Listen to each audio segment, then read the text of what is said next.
3, 2, 1, and liftoff of Space Shuttle Columbia with the Microgravity Science Laboratory, our research bridge to the space benefits of tomorrow.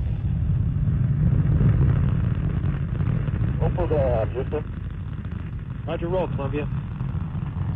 Houston's now controlling. Columbia is rolling on course toward a 160 nautical mile high orbit, inclined 28.5 degrees to Earth's equator. So Neil Armstrong, he was my hero, one of my heroes, like John Glenn, the early astronauts. But he was one of my heroes since I was a young boy. I was 14 when he walked on the moon, and I remember going out in our backyard in Cleveland Heights, after he had gotten back in the lunar module that night, and I was just in the backyard staring up at the moon in disbelief, like, wow, we've got two humans walking on the moon right now. It was such an incredible moment. So he was always, like I say, one of my heroes. So on my third mission, I had the idea, I'm going to write him a letter and invite him to come down to the launch. So I wrote him a personal letter, just said, I'm Don Thomas, one of the Ohio astronauts, and you were one of my heroes as a young boy, and you inspired me to become an astronaut, and I'd like to invite you to come down and watch the launch. And he sent back a little reply card that NASA had, to send out to the guests. And on the reply card, he just put the simple words. He just put, I'll be there. It's like, wow, Neil Armstrong's coming to my launch. I was so excited to hear about that. And then the day before launch, my wife and I were out at the beach house. It's a little old beach house from the 1950s that NASA still has on their property, just maybe a mile and a half from the launch pads 39A and B.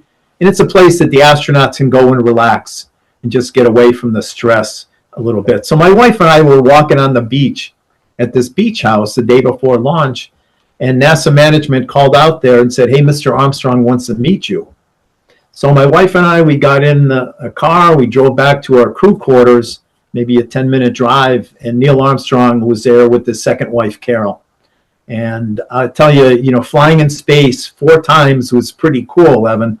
But the highlight of my 20-year career with NASA, I tell people, it was the hour I got to spend with Neil Armstrong. And he's in he gave him a tour of the crew quarters. It's the same crew quarters, he had spent the night in before he went to the moon on Apollo 11 in 1969. So we're walking him around, showing him the crew quarters. We went into the suit-up room where we get into our suits. Same suit-up room that, he got suited up in. And one of the suit technicians, I think it was Ron Woods, actually was there helping Neil Armstrong into his suit back in '69. And he was still working in the program, helping on the shuttle, with the shuttle crews. So he was there and they got to meet up. But, I didn't ask Neil Armstrong, like, hey, what was it like to walk on the moon and what were you thinking? I couldn't ask him any of the typical questions that everybody asks him, even though I wanted to. I wanted to just respect his privacy on that. And we talked about the mission. He wanted to know what we were going to be doing during the flight. And just showing him around the suit-up room and the dining area. And it was just great to have him there.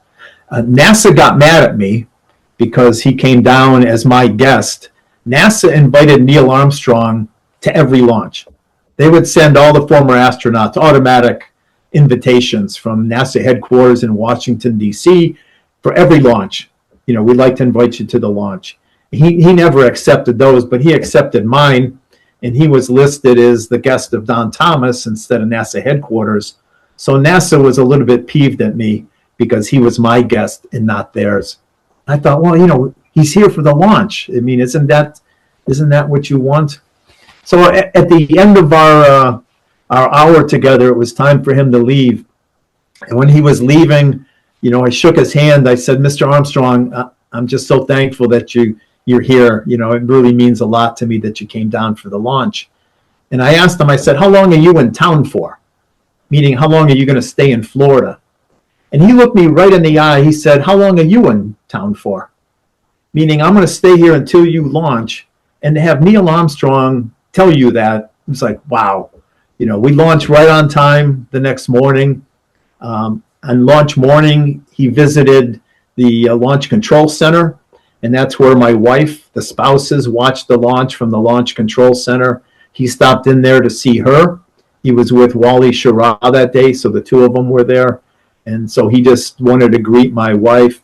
And Neil Armstrong watched the launch from the Saturn V Center in the Banana Creek area there at the Kennedy Space Center.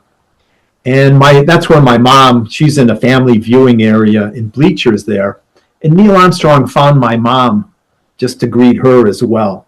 And I tell people, I used to be my mom's favorite astronaut.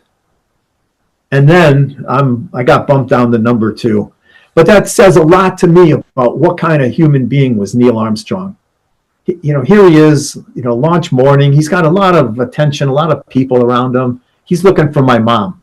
He stopped in to see my wife because he knows the stress that the families are under, on launch morning. So I just always remember him as one of the finest human beings, caring individual. That's not how he's always portrayed, but he was a really good person. He came down to see me. He saw my wife, my mom, like, wow, what a great human being. And I got to meet him a number of times subsequent to that before he passed away.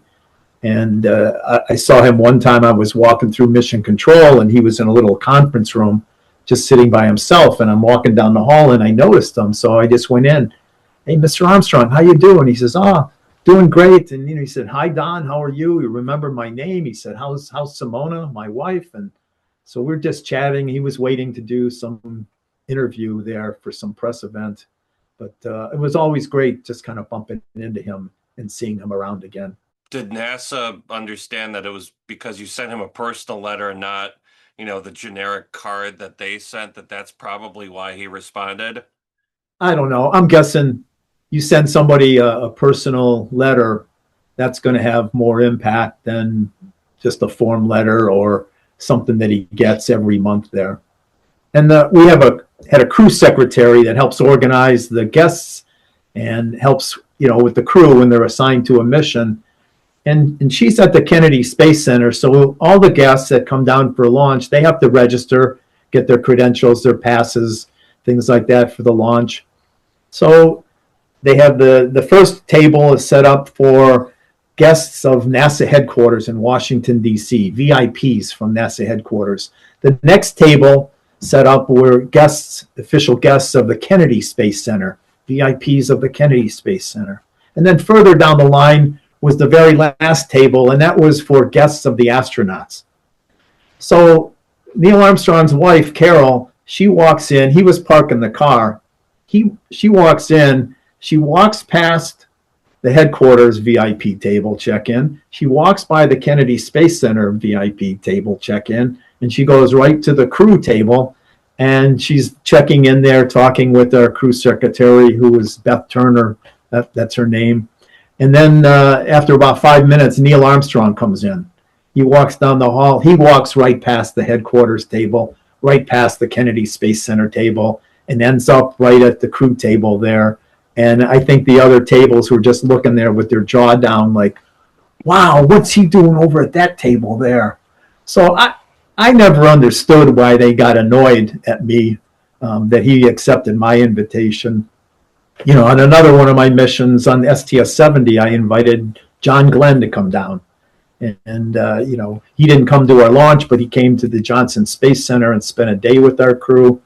So I don't know. I never saw anything wrong with it. I just thought that's a little bit of headquarters jealousy there.